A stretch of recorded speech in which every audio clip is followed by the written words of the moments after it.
Alright, welcome back to AmmoSmith.com. We are going from what we learned at the range, what our results were, back to the bench, and from here we're going to go over some of the equipment we're using and what we're doing to the brass to try to uniform everything up. Let's start with dies. Inside each die box I usually keep the overall length that I need for my particular chamber for each particular bolt that I'm using. But we're not going to even worry about that this time. As far as sizing dies go, we're going to be using a hybrid set of dies. I have a mixture of Reading and RCBS.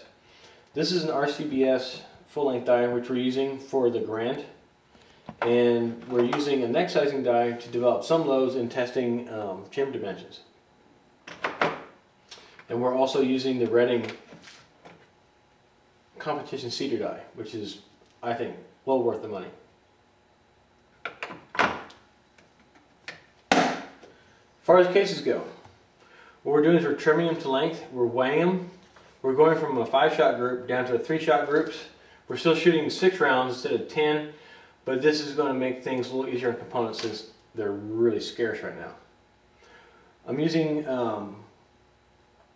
Possum brand primer pocket uniforming tool for all the cases, and I'm also using their flash hole uniforming tool. I modified this a little bit. It uses a number 6 screw, and this is from a ceiling fan light fixture. It makes it a lot easier using the hex wrench for adjusting this up and down.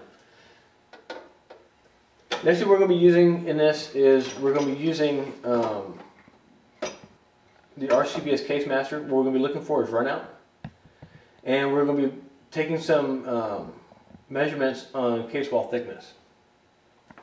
We're just going to be using a standard RCBS 505 scale, a set of simple calipers, and an O-style press. For bullet lubricant, when we need it, because we don't necessarily need lubricant for neck sizing, we're using Reading's Imperial Sizing Wax, which is probably the best sizing wax or sizing lubricant you can use out there without getting any oil dents. And I've had this for about 5 years, and I'm not even a quarter way through it. So let's change camera angles. Let's look at the brass and what we're doing with it. Not only are we going to be testing one type of brass, we're going to be using several different brands of brass, and we're going to be swapping primers in the middle of this. Once we find a proven load, we're going to start swapping out primers, and then we're going to start swapping out brass brands and see what happens. Okay. Each of the pieces of brass are uniform in length and weight. The Reading trimmer is a nice trimmer, but it's really slow. I actually prefer to use the lead trimmer with the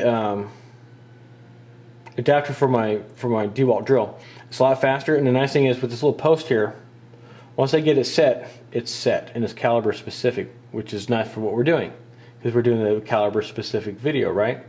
As much as this is a nice tool, I still find this to be more precise. Although it's not adjustable, but once I have it set, it's done.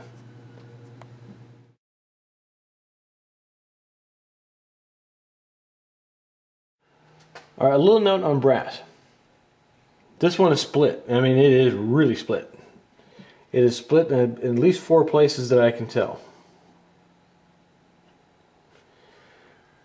This is due to metal fatigue and hardening of the brass. That's why we need to anneal these about every 4th or 5th loading. And we only need to anneal from this point up, which we've covered earlier in another video. Here's another case to compare. You can see the smoking around the neck here where the gases escape into the chamber. So once you get a case like this, go ahead and crush it with a pair of pliers and throw it away.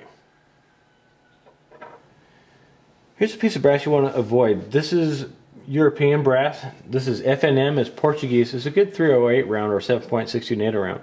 The only problem with it is we can't reload it. And here's why. If we look in here, you see 2 holes. That's a Berdan primer. If you try to decap this, other than using a hydraulic method or using a special tool, you're going to bust your firing pin, or your decapping pin, I'm sorry. And so we dissected this case to show you what it looks like. Okay, on the brass that we are going to use, which is boxer primed, It has a singular hole in the center, which is the flash hole. And this is what we use this tool for, to uniform it. And what this does is it makes a uniform diameter flash hole, and it gives it an actual vent angle here. If we look here and we have the still to go with it, we'll see that it's almost like a rocket nozzle. And what that does is it burns the column of powder evenly in the case, which gives more consistent ignition shot per shot. And that's what's going to give us a big advantage in testing primers. Okay, here's a tool we're using to uniform the primer pockets. And this is once fired brass. As we see, what the cutter does is it will flatten out or uniform where the primer seats. And if we look in this case where we've cut it, you'll see a little ring right around the inside edge of the primer pocket. And here's one that has not been done. What this does is it makes absolutely certain that the primer is seated squarely and firmly at the base of the case into the primer pocket. And of course, we're going to clean these out too with another tool, but I wanted to demonstrate to you what this tool actually does and how it benefits the reloader. What these gauges and what these dies are meant to do is eliminate as much run out as we can possibly eliminate in the sizing process. For the bolt action, we're using both the full length sizing die and the neck sizing die. And the reason why we're using both is we're trying to figure out, is there really a big difference in neck sizing versus full length sizing? And absolutely there is, and we'll show you downrange. But these two particular dies do two completely different things. This competition die from RCBS is precision ground in order to help eliminate run out, which it does quite well. Now on the RCBS neck sizing die, all it does is puts tension on the neck of the case, and that is it. And we've gone over that in an earlier episode, but now we have an actual range we can test it on. And so once we're done, what we do is we take the case and we put it on the runout gauge. And this particular gauge is a build on two different case masters put into one, in case you're wondering. And so this isn't bad.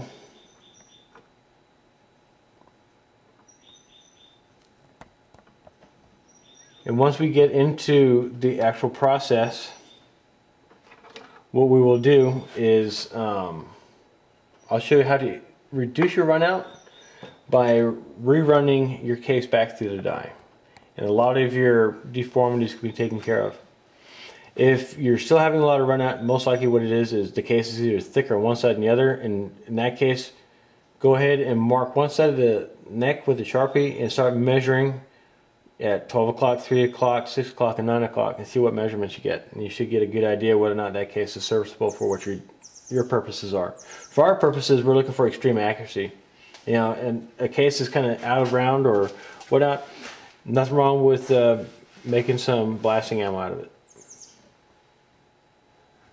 What we have here is the Reading Competition seating die. This is a really, really nice die. It's precision ground. It is everything they say it is. The only thing you have to do is realize that the bullet is going to be seating off the ogive. And where the ogive is from where the secant starts and the bearing surface begins to taper right down here like this. And it generally seats from right about here. So it's not seating from the point. These bullets, no matter how tight the tolerances are on them, they generally are not identical in length. You need a meat plat uniformer, which we do not have and which we're not going to be using until we get one. However, this eliminates run out very well, whereas the RCBS one that I have does not. And I use the RCBS one for cast bullets exclusively for all my 30 caliber stuff. In this part of the series, we're really concentrating on the Nosler 168 grain hollow point bowtail custom competition bullet. And we got some more powders, so we have probably about another 180 slugs left, and we're going to really try to squeeze out as much accuracy as we can. As soon as we get a couple good loads for the bolt gun, we're going to switch over to the Grand and we're going to compare them both side by side.